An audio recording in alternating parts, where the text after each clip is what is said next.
Republican presidential candidate Michelle Bachmann has caused quite a controversy with his Christian counseling centers that appear to try to convert gays to heterosexuality through prayer. But can human behavior and attraction be changed? Can you really pray the gay away? Joining us is Stephen Bennett, a self-proclaimed former gay man and founder of Stephen Bennett Ministries, along with his wife, Irene. Welcome to the show, you guys. Thank you. Now, Steve, you lived as an active gay man for 11 years, right? Yes. Now, so why did you change? You know, it's, trying to make a long story short, I was a gay man until I was 28 years old, and, you know, I grew up in a life where my dad was an alcoholic, a very wealthy home in Connecticut, but a father who was just never there for me. He was an inventor and just many crazy inventions and stuff. My mother was basically the one who raised me, and I don't claim to be the most masculine person in the world, but I learned all my characteristics from my mother. Never learned how to play ball, sports, was made fun of in school. Yeah. I went to school, I mean, my mother dressed me with pink dippity-doo in my hair, the big 50s glasses. I was a nerd and a dork, and I look at my pictures back then, I make fun of myself. I'd say. But this is just, you know, she was proud of her little son, but again, I was made fun of. She wants a girl, maybe. Well, she had a girl right after me, but just made fun of and everything. Did she lay off the dippity-doo then? She did. She did. Yeah. Well, so it sounds like you're sort of alluding to the fact that you were trained to be gay. Well, no, that had nothing to be doing with gay as of that point, but I never had male bonding relationships with my dad, anything. And then going to school, being picked on, again, just called all names, and when puberty kicked in, I really started questioning, why am I not looking at the girls and I'm looking at the boys? Yeah. And, you know, I tried dating. Tried dating women. Tried dating women and everything. It just didn't work. And then something I've really never shared publicly before, but when I was in 6th grade, I was molested by another boy. I see. And I was afraid to share that because when I woke up and found this kid up on top of me, I should have clocked him one, but instead I was nervous, I was afraid, and for years I carried the guilt. It was my fault because I let it happen. How old was the boy?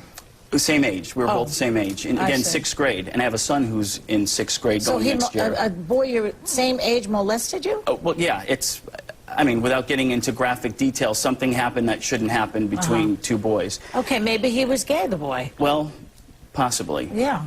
But in any case, just after all of this happened, I ended up going to art school here in New York. Tried covering everything about my homosexuality or the feelings, and got drunk one night and had a fling with another guy, and then for the next 11 years, dropped out of art school. I figured, I'm gay. This is who I must be.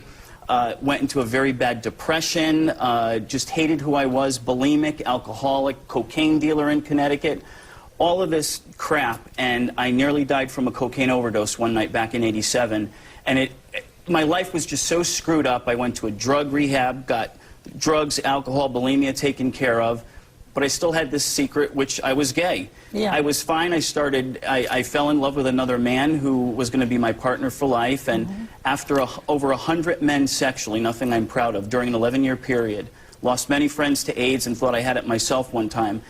My partner of many years told me, Steve, you know what? I wish we could just have one fling, maybe once a year, to keep our relationship alive. And I realized from that point, Joy, that I was never going to find happiness after 11 years and all these. I was a promiscuous gay. Yeah. After all this. So anyway, I just, one of my friends who was a Christian shared the gospel with me, and it wasn't praying away all the stuff. No, it's different from that. It is much. But let me ask Irene something. You heard this whole story. What made you decide to marry someone who was gay all those years? Well, I was actually, because I'm a Christian, I was praying for a husband at the time.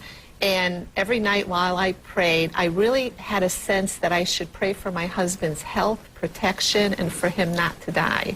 But I hadn't met him yet. And many, many nights I prayed for this, and I was waiting for God to, you know, send me the right man and all. And then when Stephen and I became friends, he told me he just came out of the gay lifestyle. He told me he was with many men sexually who were dead from AIDS. And it, like, just the light went on, and I thought, wow, you know what? If you're to be my husband, maybe now all my prayers make sense, because he was with people who had AIDS, could have gotten it themselves, and he never got AIDS. So I was praying for his protection, for his health. So how did you stop being gay then? Well, here's the thing, Joy, is that for me, it's nothing you could just pray away or anything. I never heard before, you don't have to be gay. I always thought I was born gay. I never chose to be gay. It's not a choice. I didn't choose to end up down the path. But however, I made a choice to come out of that path.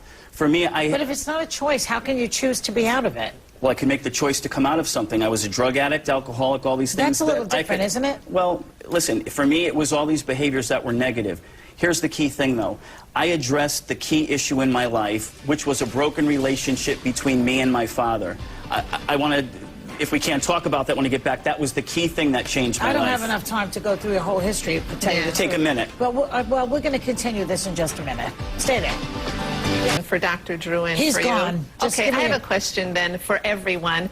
On one side, we have bisexuals, transvestites, transsexuals. They're taking hormones. They're chopping off body parts, putting new body parts on. They're going to all this extreme. And yet everybody applauds this and says, this is wonderful, this is great. You know, Chaz Bono, everybody interviewed her. No one questioned her or put it down. I'm a lesbian, I'm a man now, suit, tie, chop off breasts, this is all wonderful, right? But on this side, you have a homosexual man, not you, but a homosexual man who decides, hey, you know, I want to try and like women. Like 97% of other men in this entire world. Yeah, like most men in the world. 20 years ago, Joyce, I've been out of this for 20 years. But wait a I'm minute, the father but all of a sudden, two beautiful this kids. is bad. We didn't go straight for this lady. It's Come weird.